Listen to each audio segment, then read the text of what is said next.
ఎప్పుడు చూసినా అవే శబ్దాలు, అదే మోత. ఏదో క్రైమ్ యాక్షన్ సినిమాలో హీరో ఇష్టం వచ్చినట్లు గన్ను వాడినట్లు అక్కడ నిత్యం గన్నులతో ఉన్మాదులు రెచ్చిపోతూనే ఉన్నారు. పేరు గొప్ప, ఊరు దిబ్బ అంటే ఇదేనేమో. ప్రపంచానికే పెద్దన్న పాత్ర పోషించే అమెరికాను గన్ కల్చర్ వల్చర్లా పీకు తింటోంది.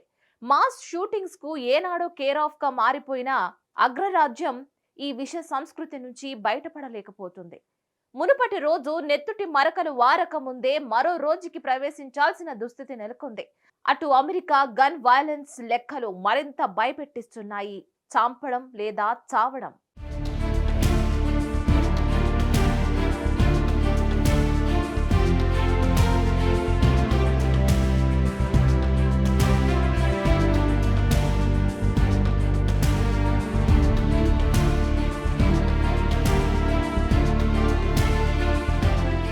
అమెరికాలో ఏ పౌరుడి చేతిలో గన్ ఉన్నా అది పిచ్చోడి చేతిలో రాయిలాగే లెక్క. అయితే గన్తో ఆత్మహత్య చేసుకోవడం, లేకపోతే అదే గన్తో ఇతరుల ప్రాణాలను తీయడం అక్కడ మోస్ట్ కామన్ థింగ్. ప్రపంచంలో అభివృద్ధి చెందిన ఏ దేశంలోనూ లేనంత తుపాకీ హింస అమెరికాలో ఉందని ఇంటర్నేషనల్ రిపోర్టులు చెబుతున్నాయి. అక్కడ ప్రతిరోజు 110 మంది తుపాకీ సంస్కృతికి బలైపోతున్నారు. ఇందులో మర్డర్స్ తో పాటు సూసైడ్లు కూడా ఉన్నాయి. ఏడాదికి సగటున 40,620 మంది ప్రజలు ఈ గన్ కల్చర్ కు మరణిస్తున్నారట. 2009 నుంచి ఇప్పటి వరకు ఏడాదికి సగటున 19 మాస్ షూటింగ్స్ జరుగుతున్నాయట. ఈ సామూహిక కాల్పుల్లో యావరేజ్ గా ప్రతి ఘటనకు 4 చొప్పున బలైపోతున్నట్లు గణాంకాలు స్పష్టం చేస్తున్నాయి. అటు తుపాకీ హత్యల రేటు మరింత ఆందోళన కలిగిస్తోంది. ఇతర అధిక ఆదాయ దేశాలతో పోలిస్తే 26 రెట్లు ఎక్కువగా తుపాకీతో హత్యలు, 12 రెట్లు అధికంగా తుపాకీలతో ప్రజలు ఆత్మహత్యలు చేసుకుంటూ ఉండడం అక్కడి దారుణ పరిస్థితులను కళ్లకు కట్టినట్లు చూపిస్తోంది.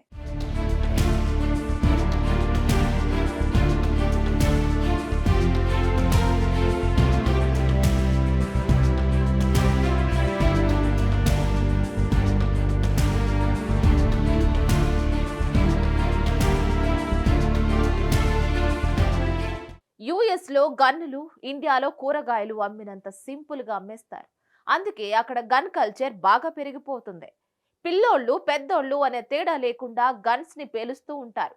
వాస్తవానికి అమెరికా దేశాల్లో పాశ్చాత్య సంస్కృతి అమల్లో ఉంటుంది అనే పాపంతో ఎవరికి ఇష్టం వచ్చినట్లు వాళ్ళు చేస్తూ ఉంటారు. అందుకే అక్కడ గన్స్ తెగ పేలుస్తూ ఉంటారు. అమెరికాలో తుపాకీ ఏదైనా నిత్యావసర వస్తువుగా అన్న రేంజ్ లో అక్కడి గన్ల సంఖ్య ఉండడం మరింత కలవర పెడుతోంది. అమెరికా జనాభా కంటే అక్కడ తుపాకుల సంఖ్య ఎక్కువ. 2018 లెక్కన ప్రకారం అమెరికా జనాభా 33 కోట్లు ఉండగా అక్కడ ఉన్న తుపాకుల సంఖ్య మాత్రం 39 కోట్లు. అంటే ప్రతి 100 మందికి దాదాపు 121 తుపాకులు ఉన్నట్లు లెక్క. అమెరికా తర్వాతి స్థానంలో ఉన్న యెమెన్ లో ప్రతి 100 మందికి 52 గన్లు ఉండగా అగ్రరాజ్యంలో మాత్రం దానికంటే దాదాపు 2.5 రెట్లు ఎక్కువగా తుపాకుల సంఖ్య ఉంది.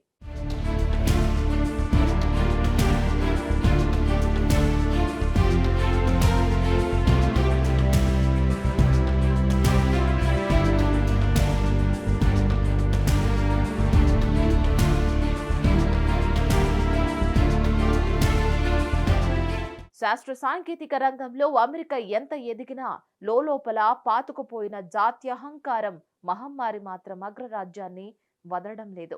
అక్కడ స్వాత జాతీయుల్లో వందల ఏళ్లుగా నాటుకుపోయిన ఈ వివక్ష ఈనాటికి విషం చిమ్ముతూనే ఉంది. అమెరికా గన్ కల్చర్ లో ప్రధాన పాత్ర ఈ జాతి వివక్షదే.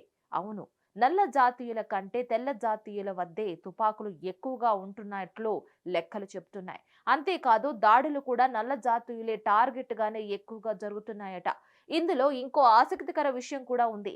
గన్ను ఎక్కువగా వాడుతున్న వారిలో ఎక్కువ మంది రిపబ్లికన్లేనట. అందుకే గన్ కంట్రోల్ చట్టాలకు సెనేట్ లో రిపబ్లికన్ పార్టీ అడ్డు తగులుతోందట. ఓపెన్ గానే గన్ కల్చర్ కు రిపబ్లికన్ పార్టీ మద్దతు తెలుపుతోంది. ఏడాదికి వేలాది ప్రాణాలు తుపాకీ తూటాలకు బలైపోతున్నా తమకు వ్యాపారమే ఇంపార్టెంట్ అన్న విధంగా ఆ పార్టీ ప్రతినిధుల తీరు ఉంటుంది. ఎందుకంటే ఆయుధాల మాఫియాదే అక్కడ శాసనం. అదంతా వందల కోట్ల డాలర్ల బిజినెస్. మరి ఏదేమైనా ఇంత బహిరంగంగా ఆయుధాల అమ్మకం జరపకుండా ఉంటే ఎంతో కొంతైనా గన్ కల్చర్ తగ్గుతుంది. మరి మీరేమనుకుంటారు? కమెంట్ త్రూ మాకు తప్పకుండా తెలియజేయండి. ఈ వీడియో కనుక మీకు నచ్చినట్లయితే like, share and subscribe to hit TV.